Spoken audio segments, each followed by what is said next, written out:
صل على رسوله الكريم أما بعد أعوذ بالله من الشيطان الرجيم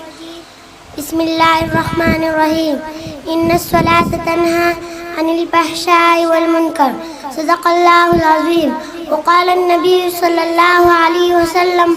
من أقام الصلاة أقام الدين ومن تركها هدم الدين مسجد تو بنا دی شبر میں ایمان کی حرارت والوں نے مسجد تو بنا دی شبر میں ایمان کی حرارت والوں نے من اپنا پرانا پاپی تھا برسوں میں نمازی بن نہ سکا میرے معزز اور میرے قابل قدر اساتذہ کرام مہمانان گرامی اور حضرت سندل بابا جی کے مہکتے پھولوں السلام علیکم ورحمۃ اللہ وبرکاتہ معزز سامعین آج میں نے آپ حضرات کے سامنے قرآن مجید کی ایک آیات تلاوت کی ہے جس میں اللہ رب العزت نے نماز کی اہمیت اور فوائد کو بیان کیا ہے جس کا ترجمہ ہے بے شک نماز بے حیائی اور برائی سے بچاتی ہے معزز سامعین اگر کسی کی نماز اس کو فواہشات سے رسومات سے بدعات سے خرافات سے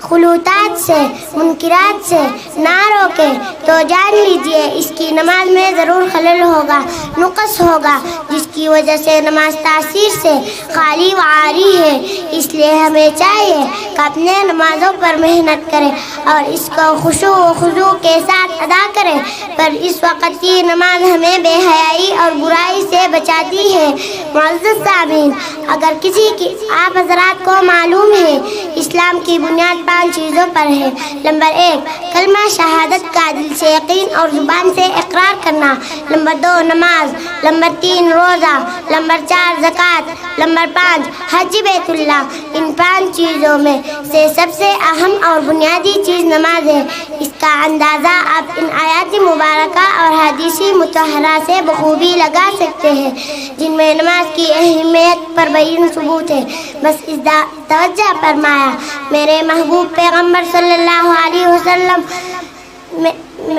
توجہ فرمایا میرے محبوب پیغمبر صلی اللہ علیہ وسلم کا مرض میں وفات میں صحابہ کے سہارے نماز کے لیے مسجد میں تشریف لانا نزا کی حالت میں الصلاۃ الصلاۃ کے صدائے لگانا عین اللہ میں نمازوں کا اہتمام فرمایا جعلت قرۃ عینی فی الصلاۃ کا جملہ ارشاد فرمایا نماز کی اہمیت پر بین ثبوت ہے بس اس ذکر کے ساتھ اپنی تقریر کو اس شعر کے ساتھ ختم کرتی ہو خدا کو مل کر منائے چلو نماز پڑھے خدا کو مل کر منائے چلو نماز پڑھے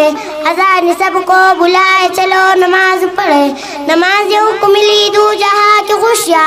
نمازیوں کو ملی دو جہاں کی خوشیاں نماز سے رب کو منائے چلو نماز پڑھے دل خدا سے ہر وقت دیکھتا ہے ہمیں دل خدا سے ہر وقت دیکھتا ہے ہمیں بہانہ اپنا بنائے چلو نماز پڑھے وما علینا الا البلاغ المبین السلام علیکم ورحمۃ اللہ وبرکاتہ